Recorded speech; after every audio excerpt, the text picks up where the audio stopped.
Que el Señor les bendiga a todos. Amén. Bienvenidos a la casa del Señor. Vamos a iniciar a una sesión más acerca del tema que estamos estudiando. Como siempre, hago un repaso. ¿Qué vimos en la sesión anterior?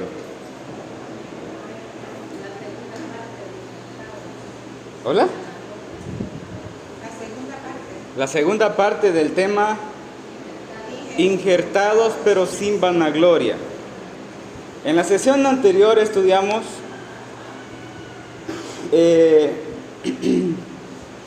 el concepto de vanagloria en la pregunta, ¿qué es vanagloria? Y definimos que vanagloria es buscar reconocimiento de los demás, como sentirnos alguien superior, es jactarnos de tener un valor propio que nos hace superior a los demás, es procurar mostrarse ante los demás como alguien que debe ser admirado. Y hablamos de la vanagloria porque el apóstol Pablo escribe en Gálatas capítulo 5, 26, no nos hagamos vanagloriosos. Aplicamos ese conocimiento a lo que aprendimos acerca de la vid y los injertos que somos. Estuvimos evaluando las posibles causas por las cuales un injerto puede sentir vanagloria. Y hablábamos del peligro y la realidad de compararnos con los demás y creer ser celosos, convirtiéndonos en personas exigentes sobre otros injertos. La vida cristiana nunca es presentada en la palabra de Dios como un espacio en donde nos relajamos y dejamos que todo fluya. La palabra de Dios presenta la vida cristiana como una guerra con nuestra propia carne. Y cada una de las cosas que se despiertan en esa guerra deben ser vencidas. La jactancia y la vanagloria no viene de una persona nueva, de una persona que inicia. Estas cosas vienen de una persona que ya tiene varios años de estar dentro de la iglesia. Y yo decía que a veces no tomamos la libertad de sentarnos en la silla de un juez evaluador sobre otros injertos. Les observamos cada parte de su ser y les descubrimos sus brotes de hojitas silvestres y les exhibimos. Muchas veces les humillamos. La vanagloria viene acompañada de comparaciones innecesarias y humillaciones a los demás. Y el apóstol Pablo, por esa razón, es que habla de irritación y envidia. No seamos vanagloriosos, irritándonos unos a otros y envidiándonos unos a otros. Pregúntese usted, ¿alguna vez yo me he decepcionado de mis líderes? ¿Alguna vez he murmurado contra otro hermano por su falta? ¿Alguna vez, o por casualidad, verdad, he criticado a algún hermano por sus fallos?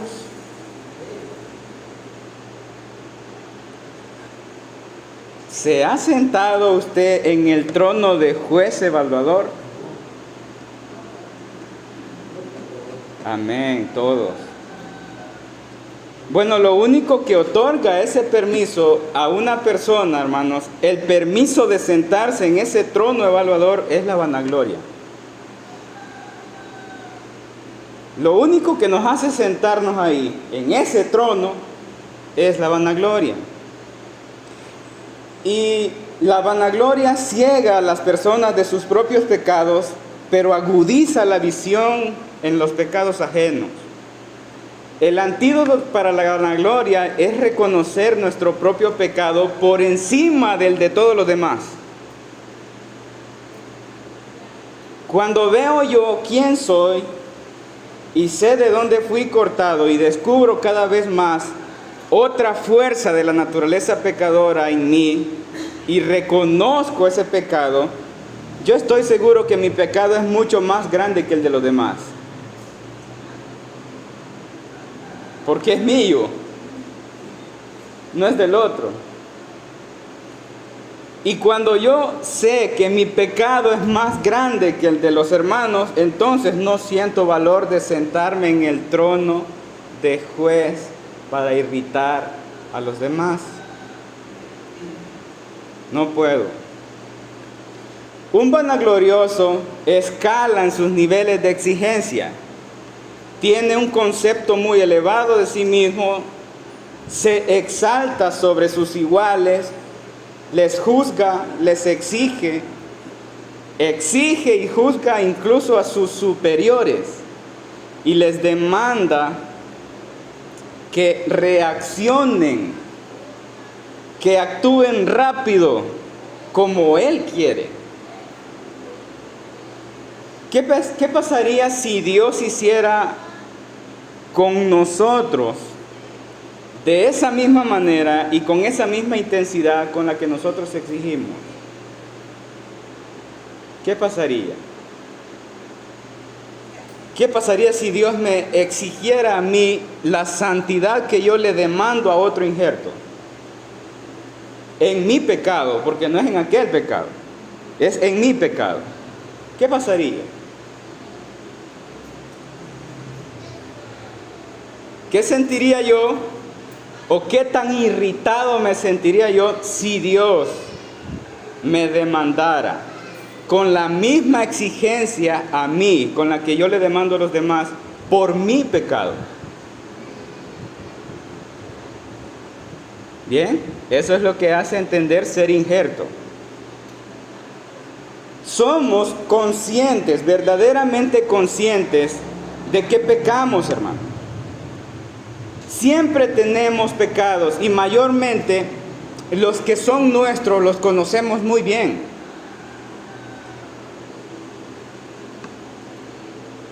A veces los que tenemos nosotros son más grandes que los que les señalamos a los demás. Cuando nos damos cuenta lo suficiente y lo suficiente grande que es nuestro propio pecado, no hay chance para la vanagloria. ¿De qué podría yo vanagloriarme? La carta a los Gálatas contiene en su núcleo el señalar que la jactanza de los judaizantes venía desde su carne.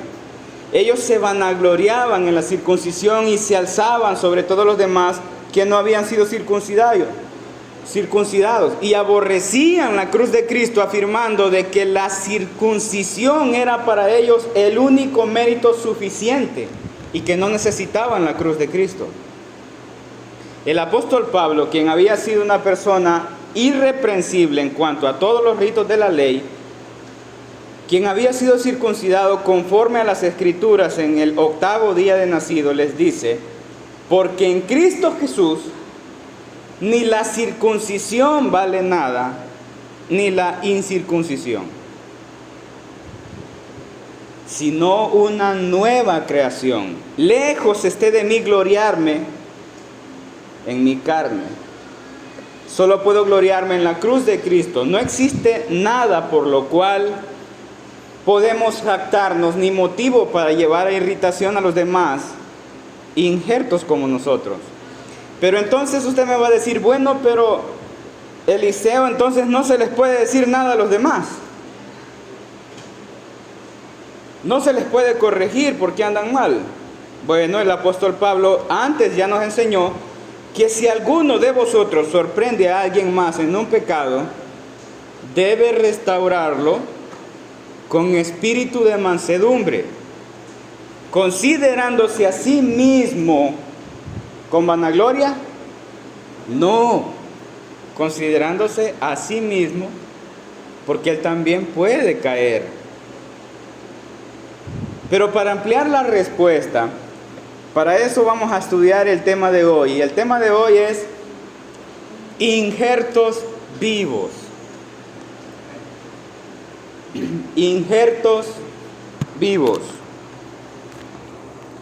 Hermanos amados, cuando entendemos que estar en Cristo implica ser injertados en la vid, debemos comprender que todo aquel que es injertado inicia un proceso de santificación.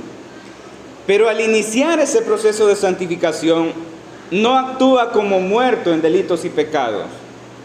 Actúa como alguien que está en guerra con su propia carne. Es alguien que lucha por hacer las cosas bien. Es un injerto vivo. Ahora tiene la savia dentro de él que les transforma desde su interior hacia el exterior. Y enfatizo siempre que no pierde su materia original porque es un injerto. Lo que sí será notable en él es que va a dar fruto. Tiene que dar fruto. Pero ningún injerto tiene algo de qué jactarse. No existe nada por lo cual debamos ser vanagloriosos y motivos por los cuales debamos irritar a los demás. Pero eso no quiere decir que no hay instrucciones y que simplemente nos sentamos, como ya estamos injertados, pues solo nos sentamos a esperar y dar fruto. No. La vida cristiana no es una vida pasivista. La vida cristiana es una vida activa en las cosas de Dios. Somos injertos vivos. Venimos de la muerte y hemos sido injertados para ser vivificados, andar en luz y dar fruto de santificación. Ser un injerto vivo implica ocuparnos en lo que debemos ocuparnos. Hay un versículo de la palabra del Señor que dice que debemos ocuparnos en nuestra salvación con vanagloria. No, con temor y temblor. Pero para que entendamos el contexto y la unión de la clase anterior con esta, vamos a leer Gálatas capítulo 14, capítulo 6, versículo 14. Gálatas capítulo 6, versículo 14 al 16. ¿Lo tenemos? Carta a los Gálatas capítulo 6, versículo 14 al 16, dice la palabra del Señor. Pero lejos esté de mí gloriarme, sino en la cruz de nuestro Señor Jesucristo, por quien el mundo me es crucificado a mí y yo al mundo. Porque en Cristo Jesús ni la circuncisión vale nada, ni la incircuncisión, sino una nueva creación.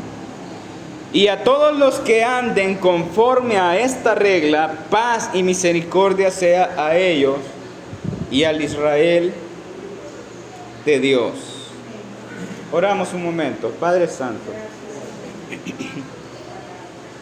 gracias Señor porque nos concedes estar en tu casa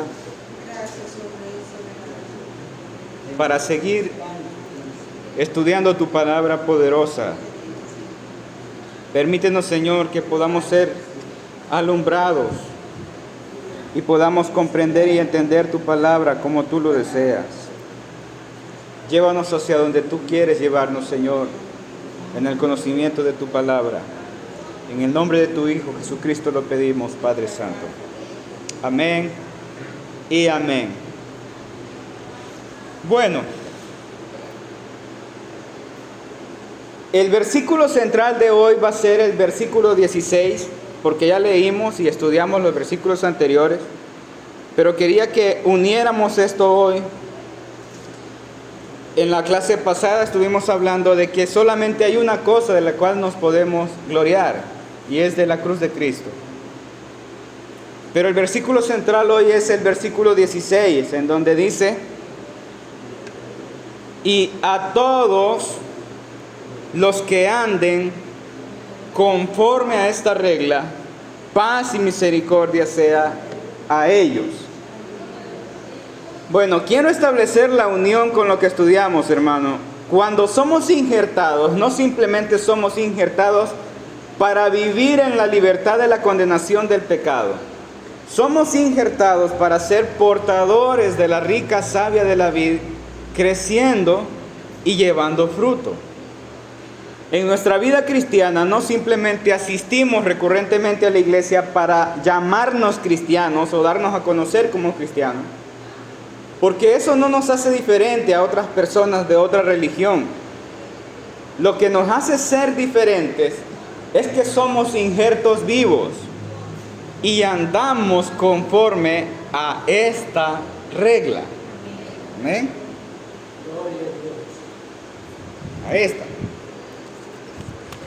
Somos injertados, hermanos, y somos vivificados no para vivir como queremos, no para vivir desenfrenados como el mundo. Hemos sido traídos del olivo silvestre para ser vivificados, para andar conforme a esta regla. La pregunta es, ¿cuál es la regla? La respuesta rápida es la palabra de Dios. ¿Verdad que sí? Esa es la respuesta rápida. Pero la palabra de Dios, hermanos, toda la palabra de Dios contiene instrucciones para cada una de las partes de nuestra vida. No hay ninguna situación de nuestra vida que podamos experimentar en nuestra existencia para lo cual no encontremos una instrucción de cómo actuar conforme a esta regla. Lo vuelvo a repetir. No hay ninguna situación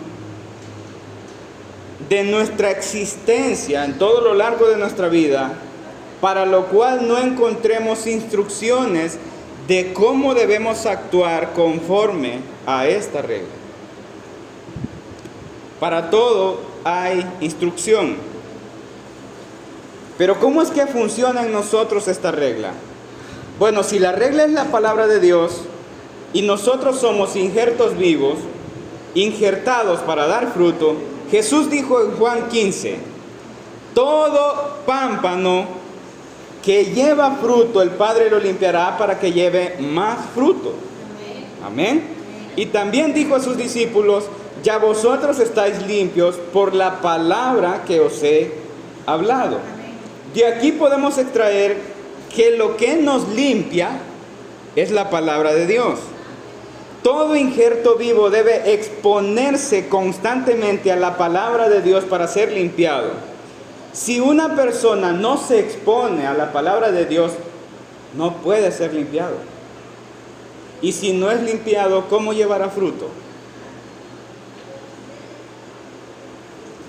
Pero ¿qué es lo que debe pasar para que las personas cambien? Porque ese es el punto.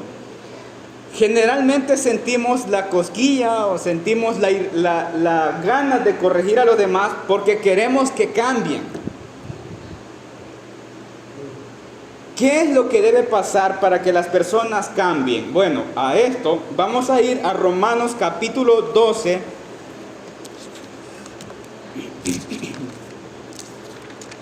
Romanos capítulo 12, versículo 1 y 2. Dice la palabra del Señor. Así que, hermanos, os ruego por las misericordias de Dios, ¿qué dice? Que presentéis vuestros cuerpos en sacrificio vivo y santo, agradable a Dios, que es vuestro culto racional. Versículo 2.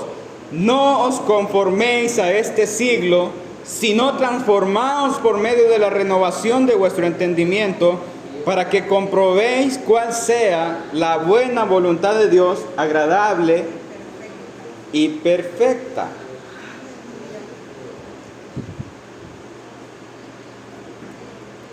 Los injertos deben presentarse ante Dios constantemente en el sacrificio de su carne, para nutrir su espíritu, y la palabra de Dios, que es la que está ahí para nosotros, es la que nos limpia. Ese es el punto que debemos entender. Las personas no serán cambiadas por nuestra crítica, las personas no serán cambiadas por nuestra vanagloria, las personas no van a ser cambiadas por nuestros consejos. Las personas realmente serán cambiadas cuando se presenten como injertos vivos ante la palabra de Dios.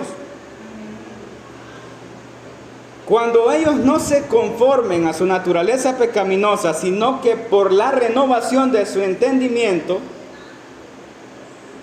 se confronten con esta regla, entonces es que ellos van a experimentar transformación. No serán cambiadas por nuestra crítica, no serán cambiadas por nuestra vanagloria, serán cambiadas por la renovación de sus mentes de esta regla. La vanagloria es inservible para tratar de corregir a los demás. La jactancia es inservible, el señalamiento es inservible, la crítica de un injerto a otro es inservible, no sirven para nada. Lo único que funciona para que alguien cambie es la exposición fiel de esta regla. Ahora quiero que vaya conmigo a Hebreos capítulo 4, versículo 12.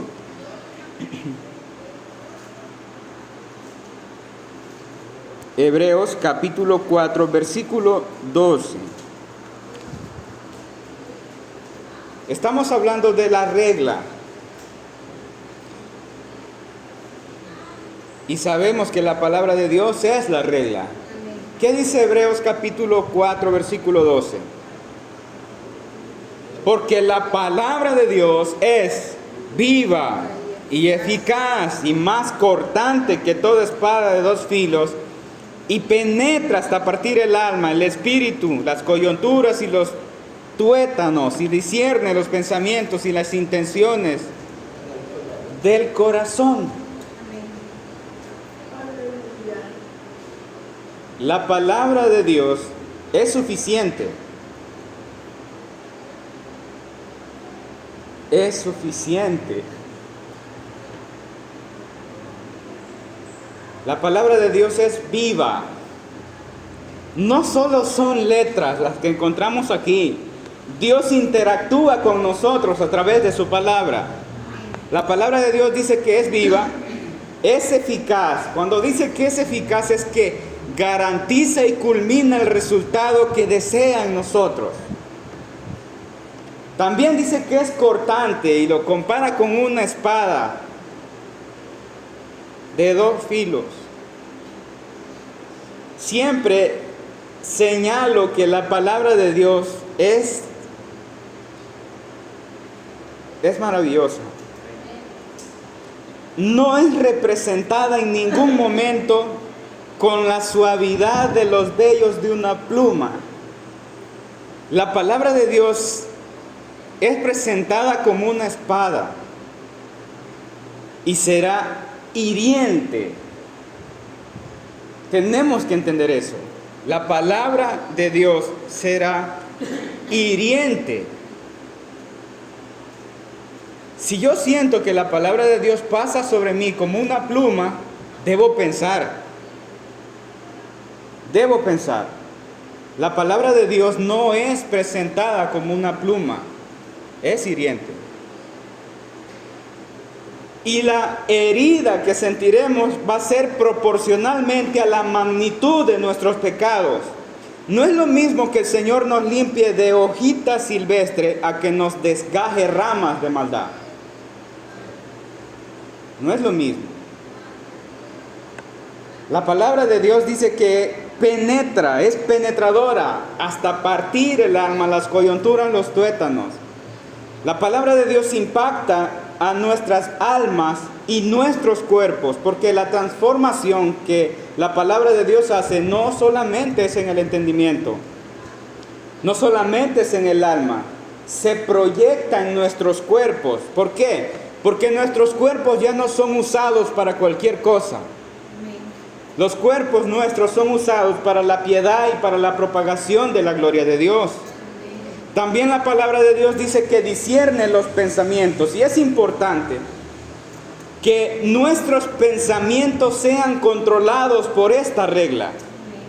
Es importante, porque cuando le damos rienda suelta a nuestros pensamientos, fácilmente encontraremos pecados en ellos.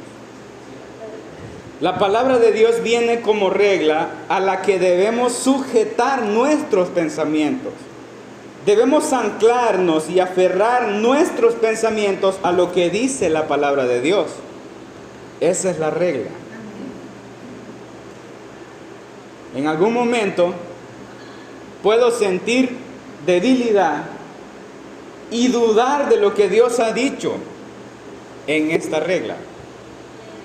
Por eso nuestros pensamientos deben ser sujetados a esta regla. Porque si Cristo murió en la cruz del Calvario y dijo que daría vida eterna, esta es la verdad, no lo que yo piense. Si yo me siento solo y Dios dijo, yo estaré contigo, todos los pensamientos deben anclarse a lo que está escrito en esta regla. Amén. Ahora, también dice que la palabra de Dios discierne las intenciones del corazón.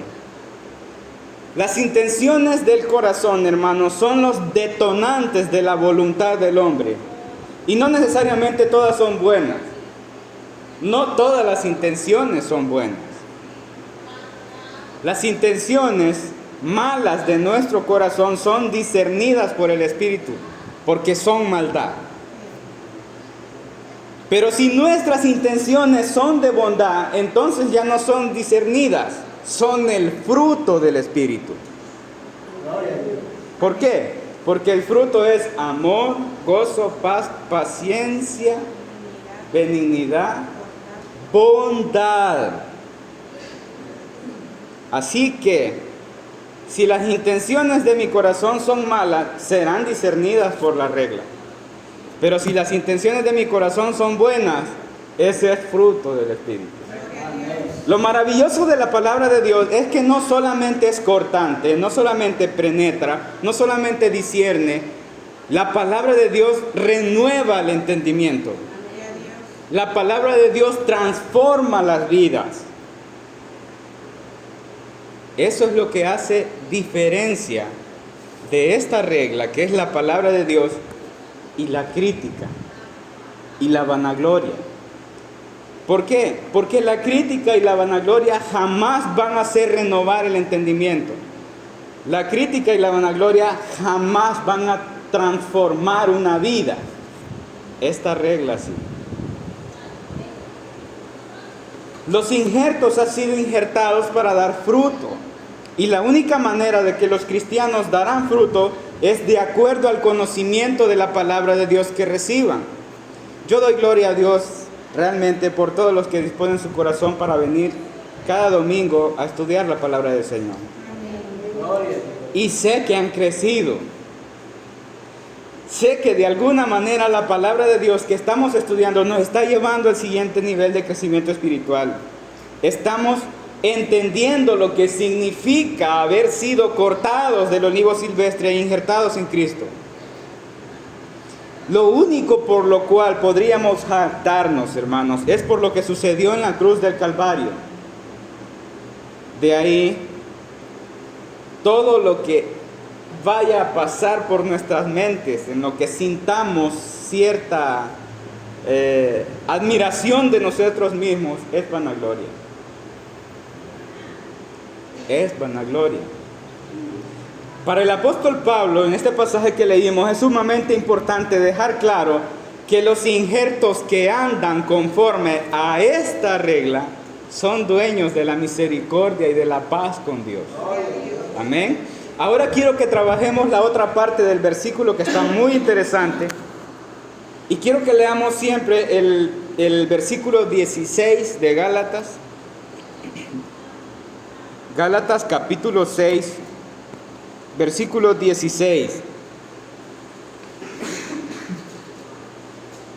Nos vamos a encontrar algo muy interesante aquí. Dice la palabra de Dios: y a todos los que andan conforme a esta regla, paz y misericordia sea a ellos. Y dice, y al Israel de Dios. Vaya. Claramente en este versículo pareciera que el apóstol Pablo está haciendo una separación de dos grupos. Ojo a esto. Están los que andan conforme a esta regla y el Israel de Dios. Bien, la pregunta aquí es, ¿por qué hace esa separación? ¿Será que Israel no anda conforme a esa regla? Entonces, ¿por qué la separación? Pareciera como que si Israel es un grupo aparte en la salvación y que no andan conforme a esta regla, sino que tienen otra. Pareciera, ¿verdad? Bueno, muchos sugieren que Israel es evaluado con condiciones diferentes a los que andan conforme a esta regla. Este versículo ha sido muy cuestionado y lo primero que quiero señalar aquí es que debe hacerse una separación entre el Israel como nación étnico y en un Israel de promesa. Y en este versículo en griego no necesariamente sugiere una distinción de dos grupos en cuanto a la salvación, porque si así fuere eso, entonces eso sugiere que hay dos planes de salvación completamente distintos. Y ese tipo de enseñanza iría en contra de toda la enseñanza bíblica acerca de la salvación. Lo primero que debemos entender es que hay un solo plan de salvación. Hay un solo mediador entre Dios y los hombres, y es Cristo. No hay ninguna cita bíblica que sugiera que Israel étnico, Israel como nación, será salvo de la condenación de su pecado fuera de Cristo. Porque yo he escuchado a muchos predicadores que enseñan que Israel será salvo. Y quiero que entendamos bien esto. No hay ninguna cita bíblica que sugiera que Israel como pueblo étnico será salvo de su condenación de pecado fuera de Cristo. Lo segundo que debemos entender es que Israel fue desgajado. Por lo tanto, una rama desgajada está muerta. Y aprendimos que para tener vida debemos ser injertados en Cristo. Cuando hablamos de la necesidad de ser injertados, no estamos sugiriendo que debemos ser parte de la etnia israelita para garantizar ser salvos de una condenación. Lo único que me garantiza ser salvo de la condenación por mis pecados es ser hallado en Cristo. Es ser injertado en Cristo por medio del Espíritu Santo. No existe otra forma de ser salvo.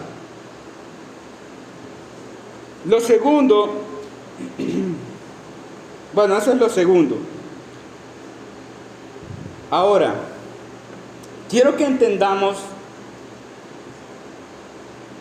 por qué el apóstol Pablo dijo eso en este versículo. Bueno, debemos tener presente que el apóstol Pablo está hablando de cosas muy específicas en toda la carta. En esta carta, todo el enfoque del apóstol Pablo es la circuncisión.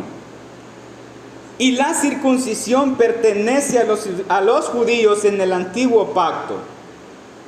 Teniendo claro eso, que la circuncisión es del antiguo pacto, debemos entender que la salvación es de Jehová. Y el evangelio vino a los judíos en un nuevo pacto. Primeramente vino para los judíos, luego para toda tribu, lengua, pueblo y nación. A todo el grupo que entra entre las tribus, pueblos, lengua y nación se les llama gentiles. A los gentiles que no practicaban la circuncisión. Lo que quiero que entendamos con esto es que en lo que concierne al evangelio, lo único vital y central es Cristo. Es Cristo solamente. Ahora quiero que leamos lo que el apóstol Pablo dijo en el versículo 15 y luego leemos el 16. Porque en Cristo Jesús ni la circuncisión vale nada, ni la incircuncisión, sino una nueva creación. Pongamos eso en una cápsula. Una nueva creación. Versículo 16. Y a todos los que andan conforme a esta regla, paz y misericordia sea a ellos y al Israel de Dios. Bueno, encapsulamos ahí, sino a una nueva creación. ¿Cuál es la nueva creación?